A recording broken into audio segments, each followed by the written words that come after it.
Bienvenue, frères et sœurs, à la prédication du jour. Et aujourd'hui, avec la grâce de Dieu, nous allons parler d'un thème que Dieu a mis dans mon cœur, avec sa miséricorde, et nous allons parler de l'histoire qui se trouve dans Genèse, chapitre 13, et à partir du verset 5. Et cette histoire commence ici, le récit, à partir du verset 5, le récit commence ici. Ce récit tragique de la rechute et de l'échec de Lot. Sans nous demandions si Lot a été sauvé. Des fois, nous nous demandons si Lot a été sauvé.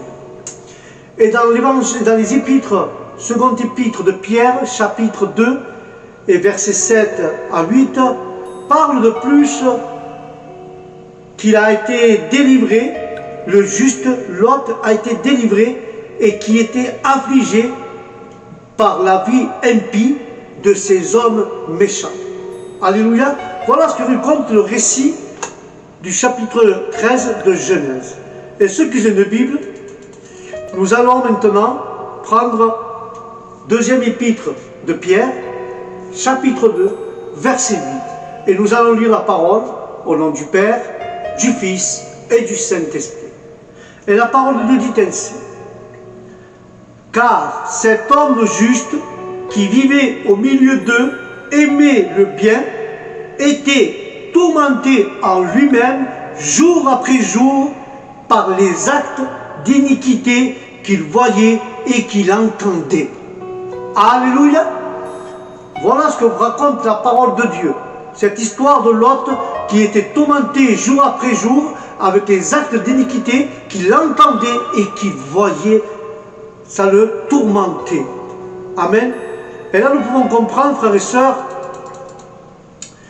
bien que le chemin de l'erreur est néfaste, nombreux sont qui sont prêts à l'emprunter. Mais prenons garde de ne pas donner à l'ennemi l'occasion de blasphémer. De blasphémer le saint nom par lequel nous sommes appelés, ni de métiser sur le salut par Jésus-Christ, qui est le chemin, la vie et la vérité. Alléluia. Et là, nous voyons que ces séducteurs usent des paroles trompeuses et égarent leur cœur de leurs disciples. Et de telles personnes sont déjà condamnées et la colère de Dieu repose sur elles. De la manière habituelle dont Dieu agit se manifeste par des exemples, frères et sœurs. Dieu se manifeste par des exemples. Alléluia. Et nous voyons que les anges furent chassés de toute leur gloire et de toute leur dignité à cause de leur désobéissance. Si les créatures pêchent même au ciel, elles doivent souffrir en enfer, car le péché est l'œuvre des ténèbres. Et les ténèbres sont le salaire du péché. Et là, vous voyez comment, et nous pouvons voir comment Dieu a traité le monde antique. Car le nombre de pécheurs ne leur vaut pas plus de faveur que leur nature. Si le péché est universel, le châtiment s'étendra à tous, sans distinction. Et si les habitants d'une terre fertile sont plongés dans le péché, alors Dieu peut instantanément transformer cette terre fertile en terre aride et un pays fertile en cendres. Alléluia. Dieu peut transformer cela, frères et sœurs. Car aucun politicien ne peut empêcher le jugement d'un peuple pécheur.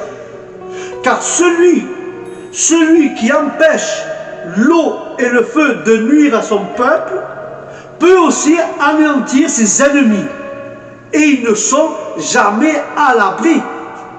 Ils ne seront jamais à l'abri, frères et sœurs. Alléluia.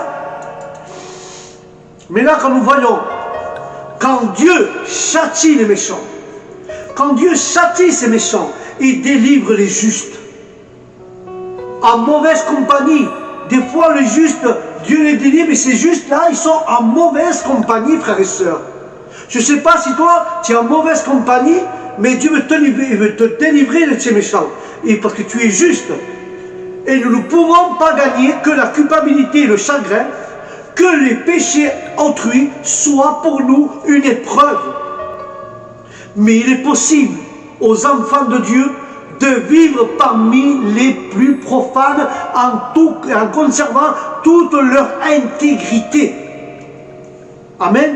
Car la grâce du Christ et sa présence est en eux sont plus puissantes que les tentations de Satan que Dieu leur réprimande, ou que l'exemple des méchants avec toute leur terreur, toute leur séduction. Mais dans notre intention et nos inclinations à pécher, nous pouvons rencontrer des obstacles inattendus si nous y prêtons attention, frères et sœurs. Lorsque nous savons et nous avons l'intention de faire du mal, Dieu envoie de nombreux obstacles pour le retenir, comme pour dire, prenez garde à ce que vous faites. Prenez garde à ce que nous faisons. Et prenons garde à ce que nous faisons, frères et sœurs. Car Dieu nous envoie des messages. Prenons garde. Car sa sagesse et sa puissance accompliront, frères et sœurs, assurément les desseins, les désirs de son amour et les promesses de sa vérité.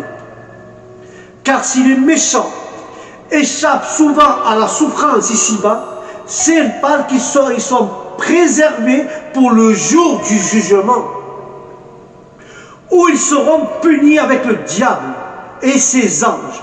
Et ceci illustre que le croyant mondain qui perd tous dans le feu du jugement. C'est pour ça que le premier livre du Corinthiens, chapitre 3, 11, parle que « Car personne ne peut poser un autre fondement que celui qui a été déjà posé, à savoir en Jésus-Christ. » C'est le seul fondement. Et c'est pour ça que le livre de 1er Corinthiens continue à dire dans le chapitre 3, verset 12, « Si quelqu'un bâtit sur le fondement avec de l'or et de l'argent, des pierres précieuses et du bois, ou du foin ou de la paille, » verset 13 du Corinthiens chapitre 3 dit « Son œuvre sera mise en lumière car le jour du jugement le révélera et le feu la fera connaître. » Alléluia. Le feu le fera connaître, frères et sœurs. Le verset 13 dira que le feu le fera connaître, éprouvant la qualité de l'œuvre de chacun. Et verset 14, toujours du chapitre 3 de Corinthiens, dit « Édifice subsiste, celui qui bâtit recevra une récompense. » Et le verset 15 dira « S'il est consumé, celui qui bâtit subira une perte, mais il sera sauvé comme celui qui échappe aux flammes. » Alléluia. Et c'est pour ça que l'apôtre était un bâtisseur habile. Mais c'est la grâce de Dieu qui l'a rendu ainsi. C'est la grâce de Dieu qui te rend ainsi, frères et sœurs. Ce n'est pas notre propre force. C'est la grâce de Dieu. Alléluia. Qui l'a rendu ainsi à l'apôtre. Mais attention, l'orgueil spirituel est abominable. L'orgueil spirituel, c'est une abomination.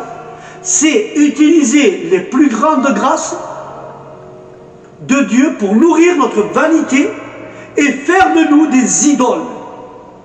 Mais que chacun prenne garde. Un édifice fragile peut reposer sur des solides fondations, mais il ne faut rien y ajouter. Et si ce n'est pas les fondations peuvent supporter ce que est en harmonie avec elles. Il ne faut pas se prétendre par unir une vie purement humaine ou charnelle à la foi divine.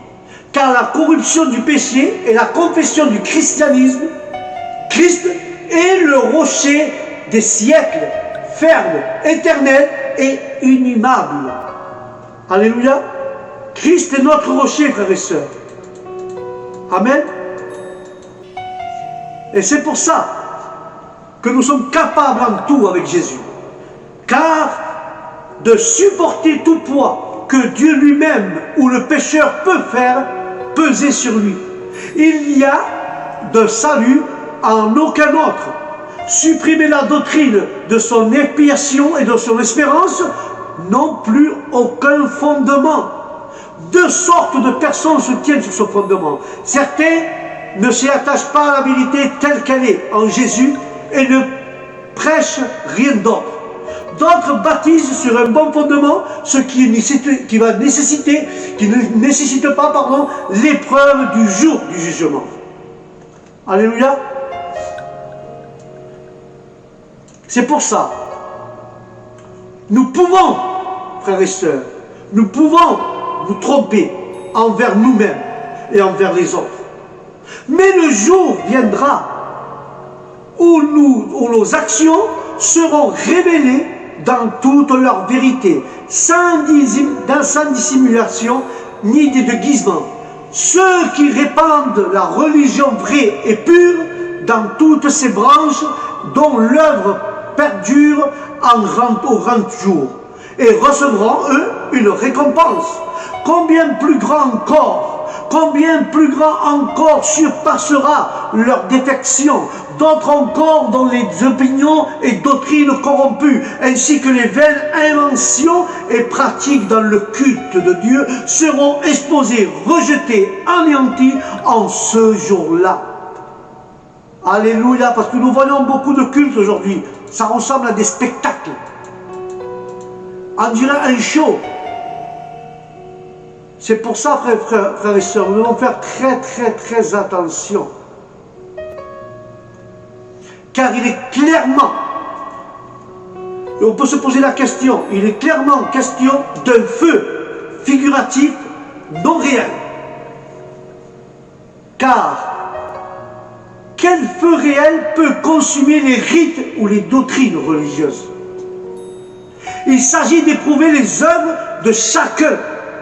Celles de Paul et Apollos, celles des autres considérons le cours de nos efforts, compareront les paroles à la parole de Dieu et jugerons nous et nous-mêmes de peur d'être jugés par le Seigneur. Sauvés, mais seulement pas comme par le feu. Car là, il y a un conflit, frères et sœurs. Lot qui voyageait avec Abraham possédait lui aussi des troupeaux, des bétails, des tentes. Et la terre où il habitait ne pourrait les nourrir tous.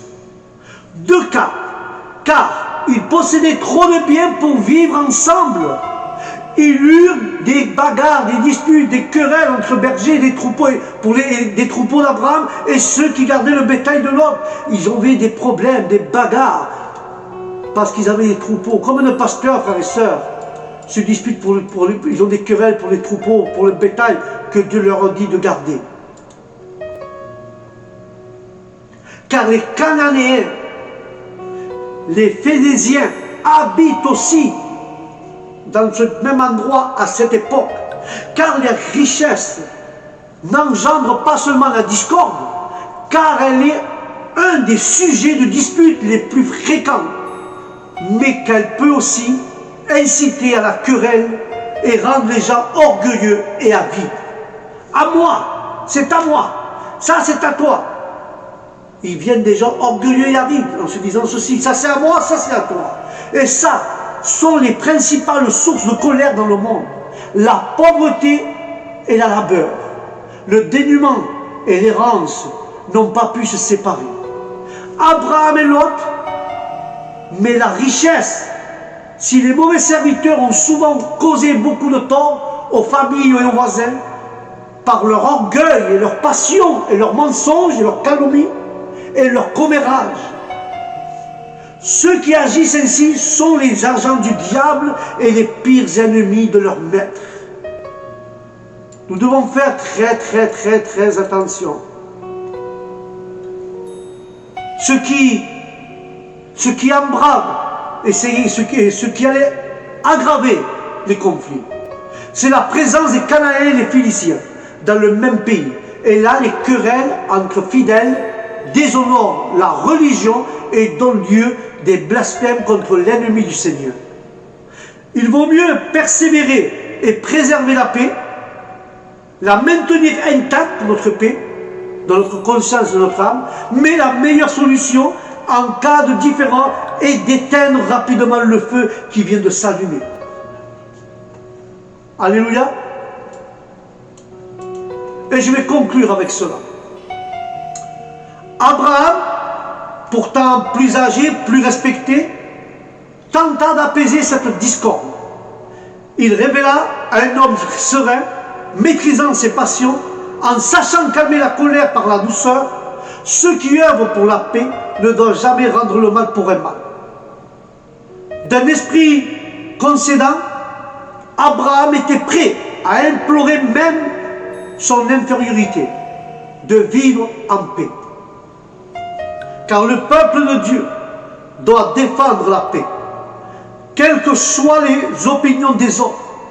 Dieu nous appelle à la paix, et Dieu avait appelé à la paix à Abraham, et Abraham fut très puissant.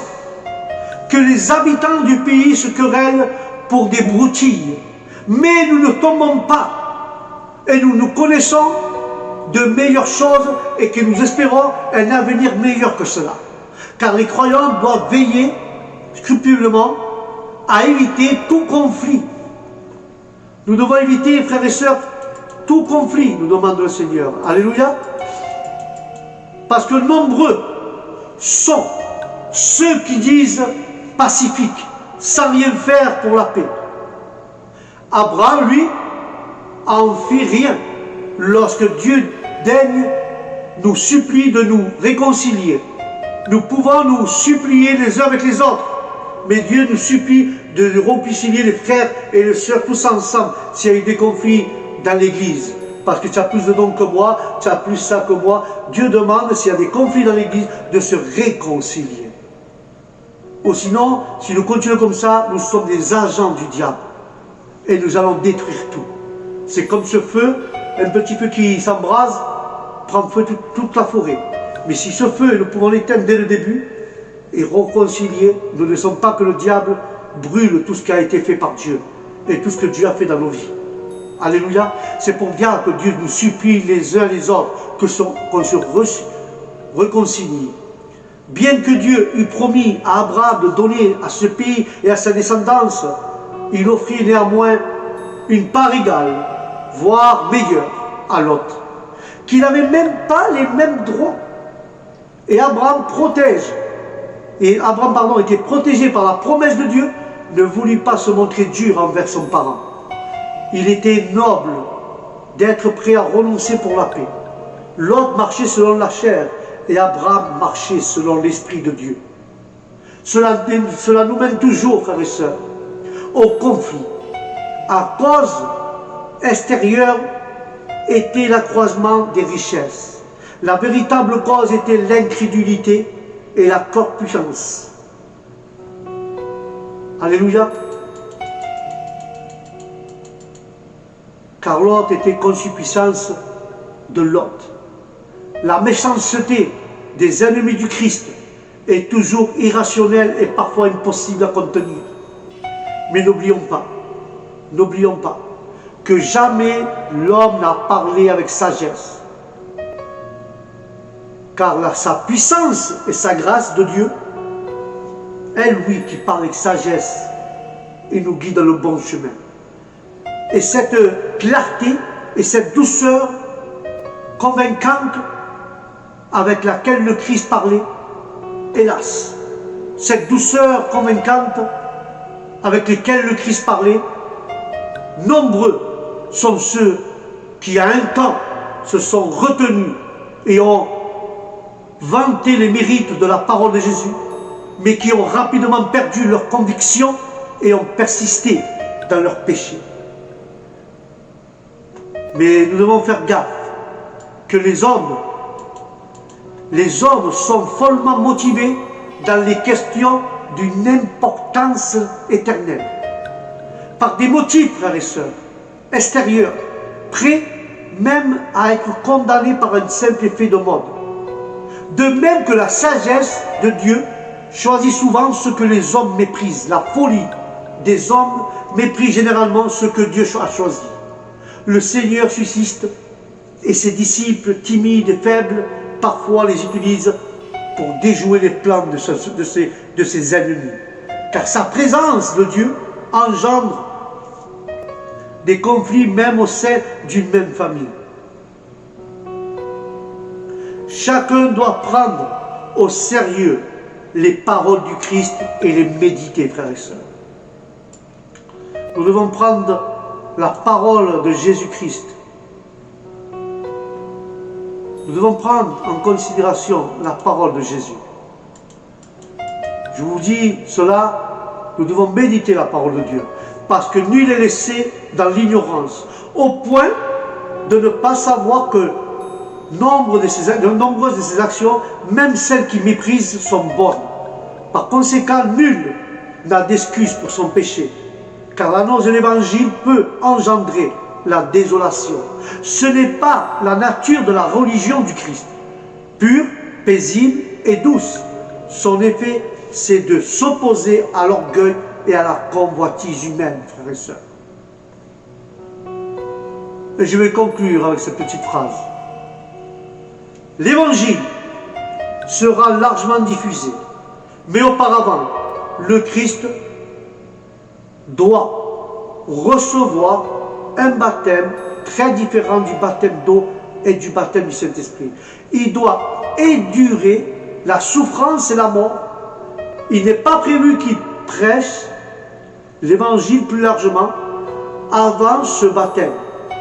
Mais nous devons proclamer la vérité avec le zèle, car même si des divisions surgissent et que la propre famille d'un homme devienne son ennemi, les pécheurs se convertiront et Dieu sera glorifié. Car le conflit avec Lot a dû être un fardeau pour Abraham et Sarah et un mauvais témoignage pour les païens qui vivaient dans le pays. Amen, amen et amen. Voilà, c'était la prédication d'aujourd'hui, frères et sœurs. Nous devons faire attention parce que les conflits dans les églises, les conflits qu'il y a dans la famille de Dieu, avec le pasteur, avec le frère, par jalousie, parce que tu as plus de richesse spirituelle que moi, la jalousie, le convoitise qui se passe à l'église vont faire que les païens vont nous pointer du doigt et dire que l'église de Dieu, on a un mauvais témoignage.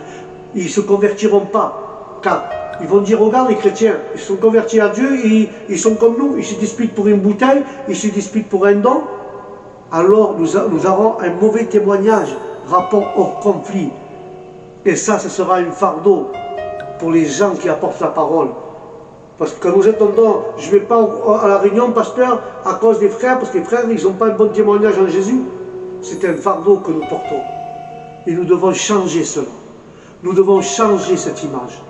Que toute l'Église vive en harmonie avec l'amour fraternel et l'amour de Dieu dans nos cœurs et qu'il n'y ait pas de dispute, au contraire, qu'il y ait de la paix entre nous. Et s'il y a une petite brindille de feu qui veut prendre, tous ensemble, essayons de l'éteindre et pas laisser que ça s'enflamme et que l'Église de Dieu ait un mauvais témoignage aux yeux des païens. Alléluia. Voilà mes frères, c'était le conseil d'aujourd'hui. Que Dieu vous bénisse, que la paix de Dieu soit avec vous, avec toute votre famille. Et je vous dis au prochain programme, prédication du jour, et je vous dis à bientôt. Shalom.